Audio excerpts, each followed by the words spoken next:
Hi, I am author S.C. Vincent, writer of several science fiction, fantasy, and horror books. You can find me on Amazon.com. If you just type in S.C. Vincent, you'll see several great books, such as The Sakura Element, East the Fallen, and The Arcadian Destiny. And you can even find some of my short stories where I've been published. If you just type in my name, go to my books, check them out. Leave a review, share them with your friends. I would greatly appreciate it, and enjoy the video. Hey guys, it's me, author S.C. Vincent. This is my anime shelf, shelf number 5. I know it's been a long time since I've done a anime collection video. Um, my YouTube channel's kind of slowed down because I've just been really tired and busy from work. Um, but I know you guys like these videos because they get a lot of views and likes. So I'll do another one. I have about 2 full bookshelves and then 2 more shelves. So I'll get started. It is kind of late, so I'll try to get through this. So we're at G through H. So A, B, C, D, E, F, G, H. So it's basically just 2 letters. So this is the very bottom shelf of this bookcase. So we are still on the kind of Ghibli kick here, the Miyazaki, Takahata type thing. So I actually have not seen Future Boy Conan, but it was a TV series directed by Hayao Miyazaki, not done by Ghibli. I think this was done before Ghibli existed. Let's see here. Who animated this?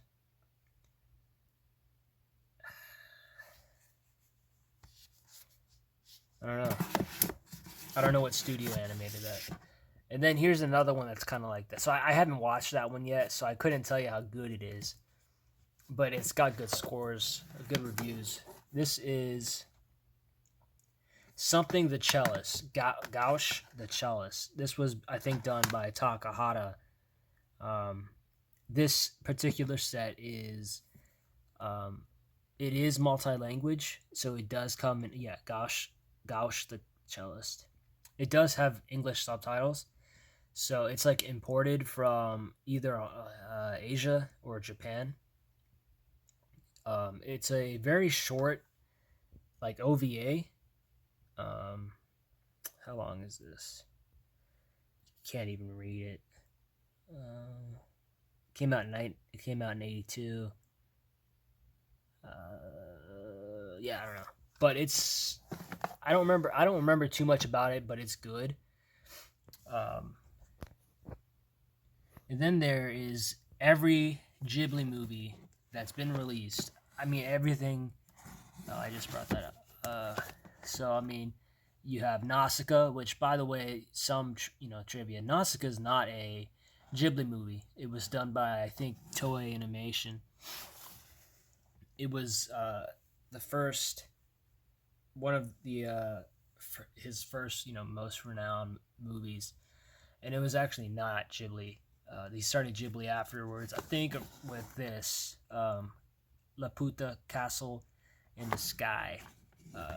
There's a certain collection in like the Asian releases that just kind of have colors and silhouettes. I really liked those, and some of them for a time, those were the only versions that had decent English subtitles that were released on Blu-ray, because for the longest time, Disney was releasing the movies on Blu-ray, and their subtitles were really bad. Like, they were inaccurate, or the movies just weren't out yet on Blu-ray. So you had to collect them all, to watch them all. You had to kind of import them.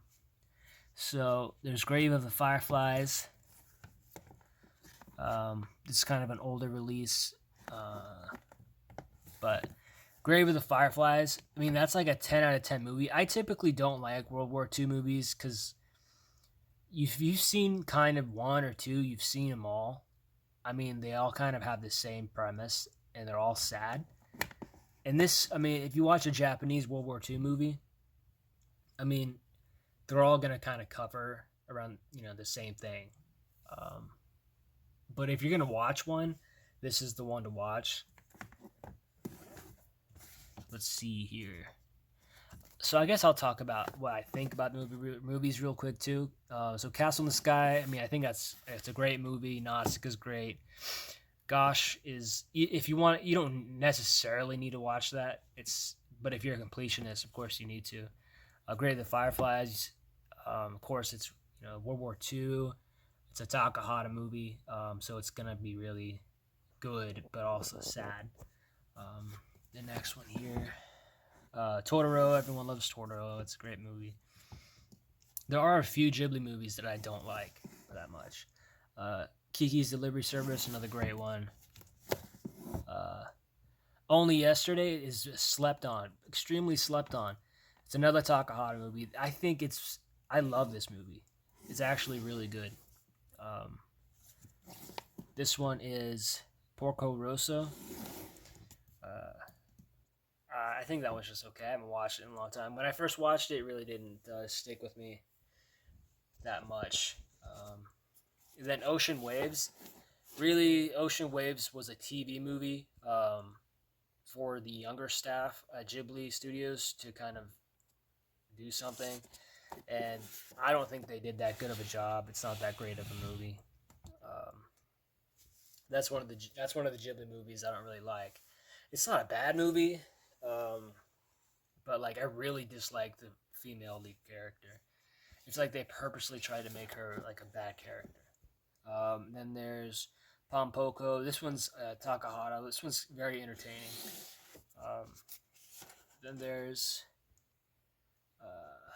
what does that one say? Whisper of the Heart. Love that movie. It's a great movie. Great title too. Princess Mononoke. I mean, you gotta love that movie. It's a great movie.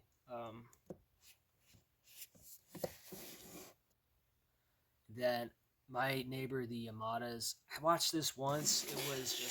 I thought it was just okay. Spirited Away. It's a classic. You gotta watch that one. Then I think this is House Moving Castle. It's really good too.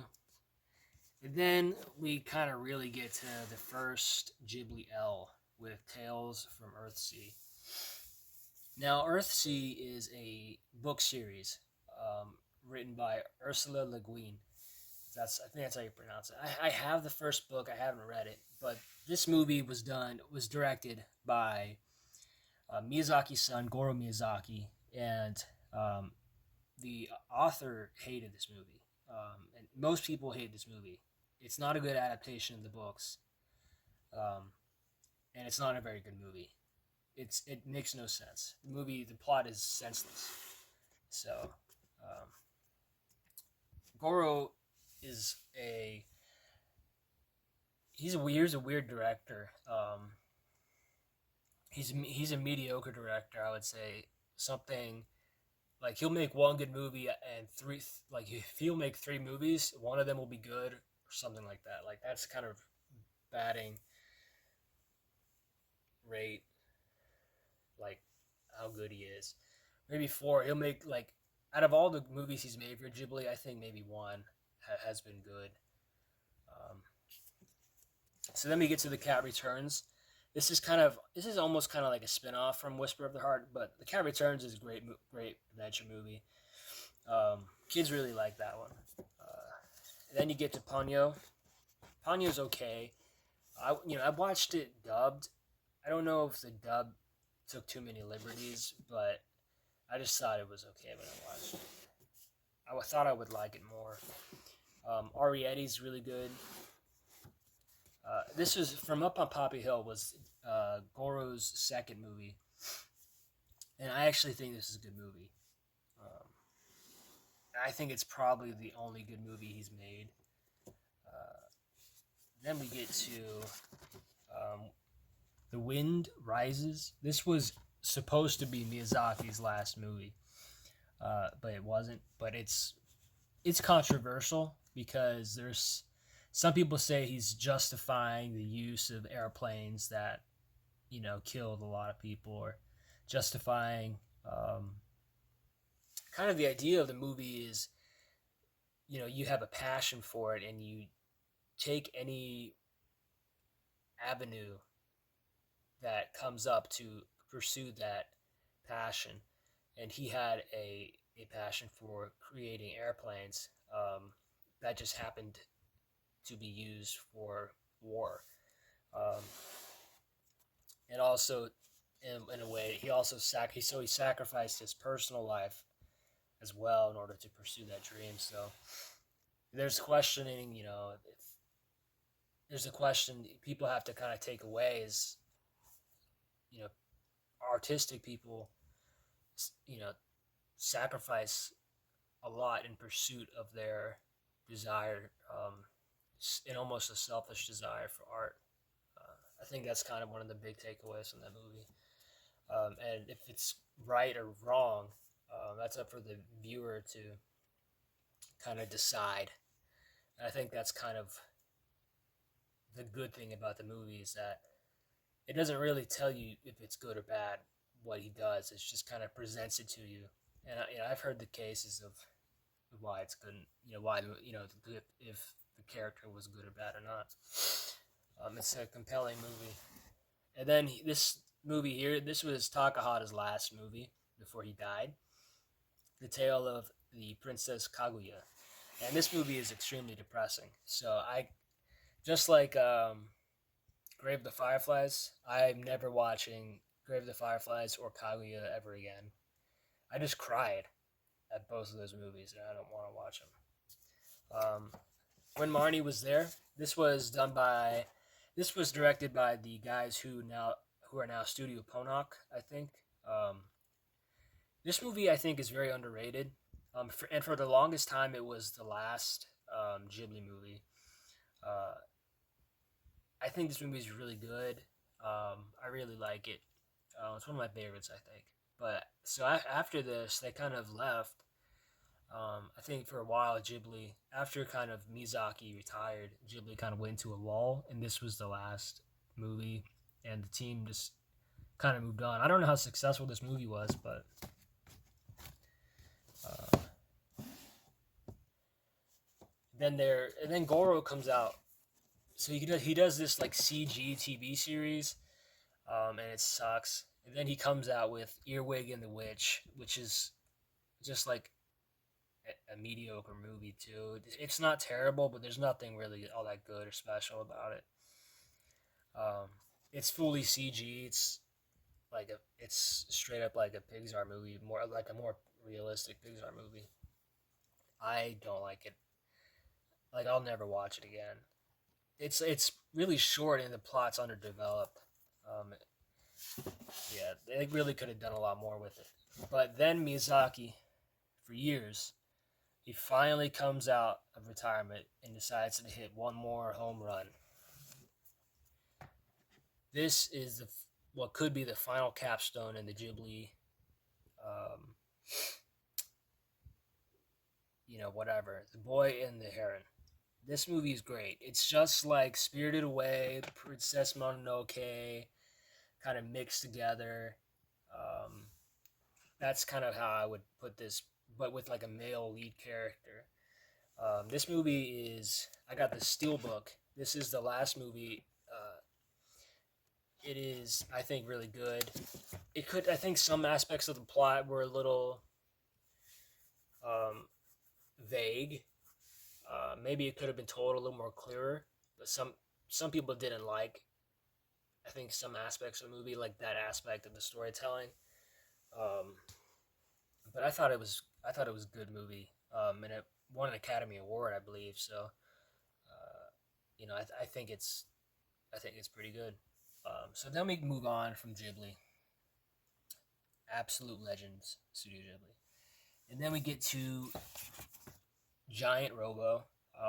This the thing I like about this show is the art style and the animation. That's about it. I think the plot is bad. I don't I don't really like it that much, but like I said, the art style and animation great. I don't remember it too much to give you details, and I want this video to be like half an hour. So then I have Gintama. So this is that show where everyone tells you get past the first 50 episodes, then it gets good. Now, ironically, when it was first released in America, they never even made it to episode. They literally stopped at what episode was it? 40 episode 49, and that's when they canceled it. And it literally, and it's true. Like, it's just a mildly kind of amusing show at the first 50, and then after that, it really picks up, and it becomes a hilarious show for the rest of its run. But what they decide to do when they bring it back, instead of picking up at episode 50, they just say, "Let's just do a movie. Let's bring over the movie. Let's dub it too." And then it's like it doesn't do well. And then Funimation's like, or Crunchyroll's like, "Okay, well let's go like 100 episodes later, 200 episodes later, whatever, and let's just do one of the seasons, dub it, and release it, and air it on TV, and nobody has any context at all of what it is." And then it's like, okay, Shout Factory comes out and says, "Let's do the final movie." If you're just watching this show, um, and like without watching the actual episodes when they come out in Japan, and only watching these, you'll have no idea what's happening here. None of the ongoing jokes, none of this makes any sense. And especially the dub would never make sense to any audience. So why would you waste money on it? This was a release. This represents like a release of mass like ineptitude and failure of people who don't know what they're doing. Like the way to release Gintama is just like subtitle only, complete niche. Just put all the standard definition episodes on a standard definition Blu-ray disc, release them like on 100 episode set, like on one disc, which they can do. Release it affordably, and then you can start with the HD stuff, putting it on Blu-ray, but just don't bother dubbing it, because you have to rewrite scripts. Like these Japanese jokes don't make sense when you bring them over, when you try to localize them. It doesn't make sense. It doesn't work. So, I mean, Gintama is a great show, but if you're gonna watch Gintama, you can buy these, but you have to watch the rest of it, the most of the show online somewhere. You can't just rely on this. The show's good. I would recommend it, but you can't just rely on this. You have to watch. You have to find it online, and then you get Golden Boy. Now this show has a kind of unique history with the whole manga as well. So you can watch like YouTube videos about it, but the OVA here is it's very fun. It's highly sexual, but it's hilarious. Animated really well. There's just like 5 episode OVA, I think. So I definitely recommend it if you can get it. I don't know if it's still. I don't know if this and these and even that. I don't know how much are still in production. Here's GTO, the DVD set of GTO, Great Teacher Onizuka. I think they're releasing this on Blu-ray. Discotheque is. They were doing it soon. GTO is great. It's a hilarious show. Has a good story. Great art style, but decent animation. The animation's not the best, if I remember correctly, but very unique. It's like a 90s show, I think. I don't want to hate on the animation. I just don't remember it being all that amazing. I don't remember it at all, like the animation quality, if that makes sense. Then there is this classic. These are actually all classics in their own right. Here's Gunbuster, which Discotheque recently released. This is a Gainax work, a classic Gainax work, a mech anime. I haven't watched it yet. It's been in my collection for a while. I haven't had a chance to watch it, but it looks amazing. Um, then here's like the original DVD release of Gungrave, which was a video game series, I think. I don't know if it was maybe a manga. I don't know which was first, the manga, anime, or video game. But I think the anime is great. If you've seen the anime version of Berserk, it's very similar to the to those two are very similar in how they're structured. They're framed from the beginning takes place at the end of the show, and then when you get to kind of the end, then it kind of has a time lapse where it goes back in time, right? And then as you go on, it gets to that point back where it started off in episode one. So it's kind of a slow burn. Some people dislike that, but if you like that kind of story, it's really good. Uh, and then here you have the original release of Gurren Lagann, and this is really expensive to get now. Um, at least the Blu-ray sets or whatever, because it is by Aniplex. These are the old releases for DVD. This show is really, like I said, it's really expensive, kind of hard to get. But Gurren Lagann is another great show. It's one of those I love that show. And then finally the releases of Hajime no Ippo by the fighting by Discotek. I'm a big Discotek fan. They don't always release what I like, but they release some of the like most of the stuff you'll see in my collection. You'll see is like, oh, that's a Discotek, because sometimes they'll release an absolute banger, you know. And this one's like got great reviews. I haven't watched it yet, but unfortunately, they just have not released the entirety of the show. Like they stopped releasing it. So all of the show is not released. They just stopped doing it, which is really disappointing. So I mean, I would recommend. Let's see. I would recommend everything here. Maybe there's some Ghibli releases you don't necessarily need to watch like that. Um, but if you're like a complete collectionist like me, you would want to watch them all. But if you're also really cool, you'll check out my book, The Sakura Element. It's kind of inspired by anime, but not entirely. But it's a young adult science fiction novel. Has lightsaber kind of things, sword battles, romance, love triangles. You know, if you like things like Pride and Prejudice, you'll like this too. It's a very fun read. You can get yourself a digital copy for just $2.99, or you can get yourself a nice hardcover for a respectable price.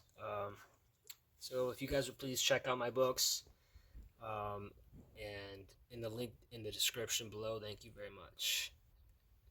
Next up, what's the next letters? Let me. We start off with some more H's in the next. So we still got some more H's. So see you next time.